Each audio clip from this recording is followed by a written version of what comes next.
Hola, esto es Médicamente y no olvides suscribirte al canal y dar clic en la campana. Yo te hablaré sobre las bacterias y su estructura general.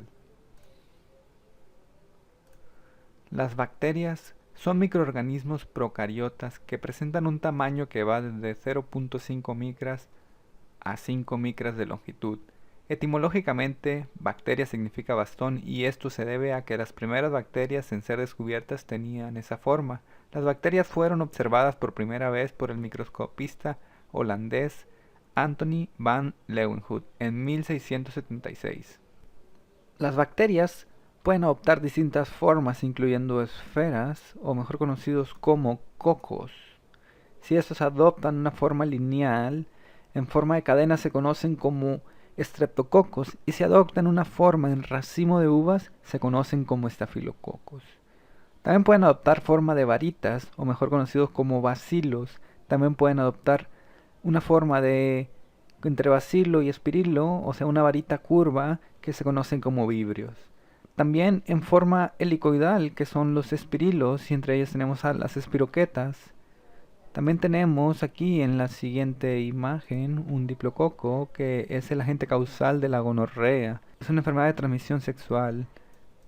Y aquí tenemos un estreptococo, y los estreptococos adoptan esa estructura lineal debido a que su división celular ocurre a lo largo de solo un eje, y pues a medida que crecen tienden a formar pares o cadenas que pueden aparecer dobladas o retorcidas, en contraste con los estafilococos que se dividen a lo largo de múltiples ejes, generando racimos de células irregulares similares a uvas. Y aquí se observan bacilos, y aquí enseguida tenemos a una espiroqueta conocida como Leptospira interrogans. Las características en general que diferencian a las bacterias de otros microorganismos es que estas son células procariotas, es decir, que carecen de un núcleo bien definido, tienen ribosomas al igual que una célula eucariota.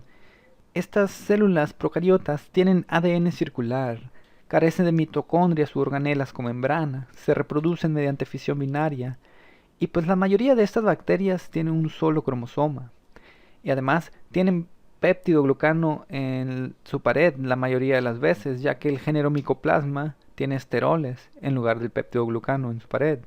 Además, poseen mecanismos de transmisión genética para pasar material genético de bacteria a bacteria, como más adelante veremos. Algunas bacterias están rodeadas por una cápsula que contiene polisacáridos. Esta cápsula o limos permite a la bacteria unirse a superficies y les ayuda a evitar la fagocitosis, como más adelante se verá. Bueno, y ahora vamos a aprender sobre parte de la estructura en general de una bacteria. Pues los flagelos son filamentos delgados y rígidos que permiten el movimiento bacteriano.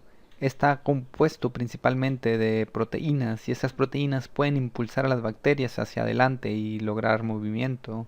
Como ejemplo tenemos al Helicobacter pylori, una bacteria asociada principalmente a síntomas dispépticos y úlceras duodenales. Las bacterias pueden tener distinta cantidad y distribución de los flagelos, y a esa terminología utilizada para su descripción se utiliza monotricus en caso de tener solo un flagelo, como lo representa aquí el esquema, y así se va utilizando esta terminología para cada organización flagelar. Las bacterias también pueden tener estructuras similares a vellos, como apéndices que salen de su superficie, y aunque generalmente el término pili se utiliza de manera indistinta, hay quien sí divide y menciona que las fimbrias son aquellos pili de adhesión que ayudan a la bacteria a unirse a células de su hospedador, y además le permite crear una biopelícula, como se muestra aquí en la imagen, que les sirve para resistencia al medio externo e impide la penetración de ciertos fármacos antibióticos. Y en su desarrollo, la biopelícula o biofilm, en la primera y segunda etapa, las células planctónicas, es decir, las células libres, presentan una asociación leve y débil al sustrato seguida de una fuerte adhesión. Y la tercera y cuarta etapa se caracterizan por la agregación celular en microcolonias y posterior maduración de la biopelícula, como se ve. Y en la quinta y última etapa, las células que conforman la biopelícula se desprenden y se dispersan para posteriormente poder formar otra biopelícula.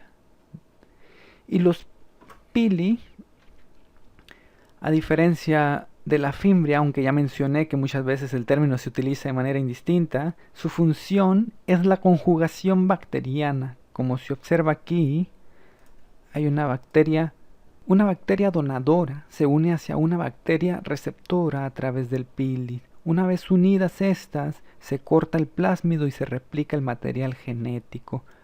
Una vez replicado, se procede a la separación. Una vez separadas estas bacterias, la bacteria con el nuevo material genético se encuentra lista para transmitir ese material genético hacia otras bacterias. Se ha observado que también hay pilis que, además de tener una función sexual de transferencia genética, también generan movimiento, como lo es el caso del pili 4 encontrado en el meningococo. La capa más externa se conoce como cápsula, lo mencioné antes, tiene un polisacárido que le permite unirse a las superficies celulares de los hospedadores, además de que le ayuda a evitar la fagocitosis. Y la superficie más interna se conoce como membrana citoplasmática. También la encontramos en células humanas, es decir, células eucariotas. Su estructura es similar en células eucariotas y en células procariotas. Es una membrana semipermeable que permite el transporte de sustancias dentro y fuera de la célula. También es una bicapa de fosfolípidos. Un fosfolípido tiene un polo hidrofílico, hidro de agua, y fílico de amor. Es decir, un polo que ama el agua, y un polo hidrofóbico, es decir, un polo que odia el agua, hidro de agua y fóbico de miedo, es decir, un polo que odia el agua. Y esta característica es la que permite formar la bicapa de fosfolípidos y que así exista la membrana citoplasmática. Entre la membrana citoplasmática y la cápsula tenemos a la pared celular. Esta es una estructura rígida y compleja que nos permite clasificar en dos grandes grupos a las bacterias, en gram positivas y gram negativas, siendo la diferencia entre estas el grosor del péptido glucano en su pared celular. También conocido el péptido glucano como mureína, que es el elemento que se tiñe con la tinción gram. Existen otras diferencias entre las bacterias gram positivas y las bacterias gram negativas. Una de ellas es que las gram negativas poseen una pared más completa. Estas, a diferencia, poseen una membrana externa con lipopolisacárido. Además, se comenta que las bacterias gram negativas poseen un mayor líquido periplasmático, pudiendo ser este hasta el 40% de su volumen total. Se dice que el líquido periplasmático tiene funciones metabólicas. Y para hacer la tinción gram con la muestra ya tomada con los objetos ya estériles, se coloca la muestra en la placa. Se realiza la fijación, esta puede ser con calor o con metanol. Después se añade cristal violeta, se enjuaga levemente para proceder a añadir el lugol yodo, que atrapa el color del cristal violeta. Posteriormente, continuamos con la decoloración y añadimos una mezcla de acetona y etanol por un corto lapso de tiempo casi inmediato y se retira. Se añade un colorante como safranina o fucsina para teñir rojo o rosado las bacterias gram negativas y crear un contraste entre estas y las gram positivas, que son de color violeta. Así es como se observa el resultado, las gram positivas y las gram negativas.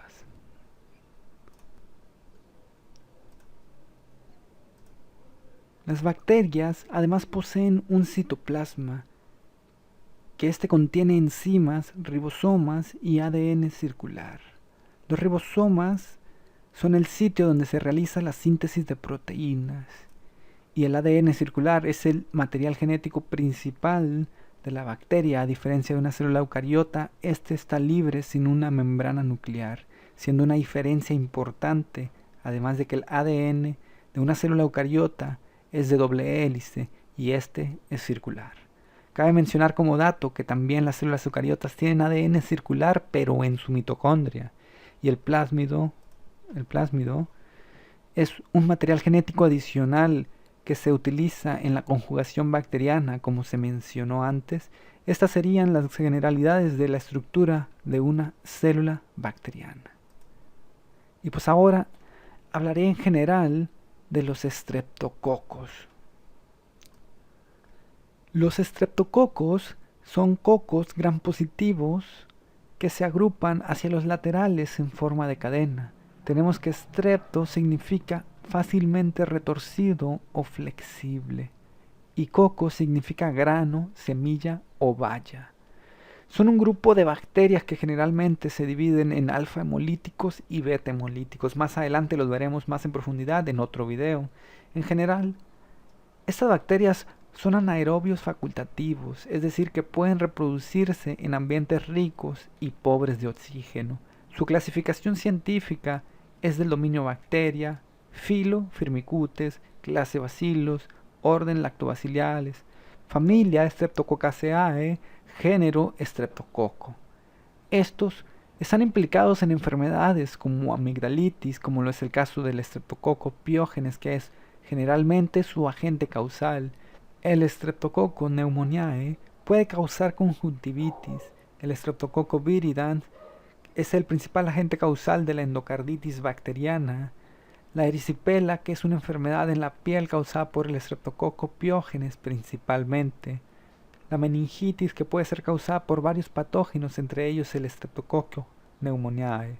La neumonía adquirida en la comunidad, que principalmente es causada por el Streptococo pneumoniae.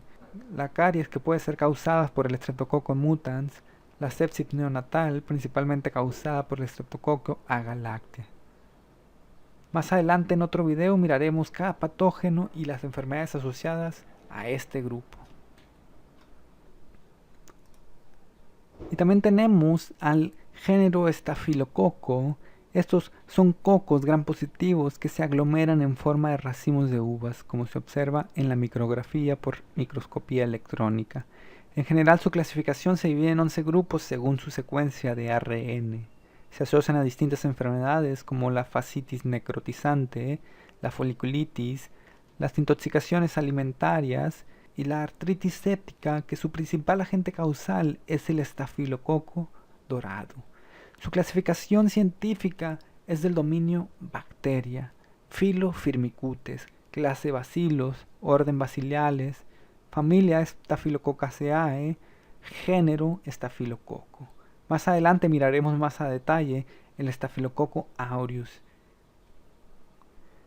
También tenemos al género de los enterococos, que son cocos gram positivos, a menudo diplococos o en cadenas cortas, difíciles de distinguir de los streptococos meramente por sus características físicas. Algunas especies de los enterococos son comensales de los intestinos del humano.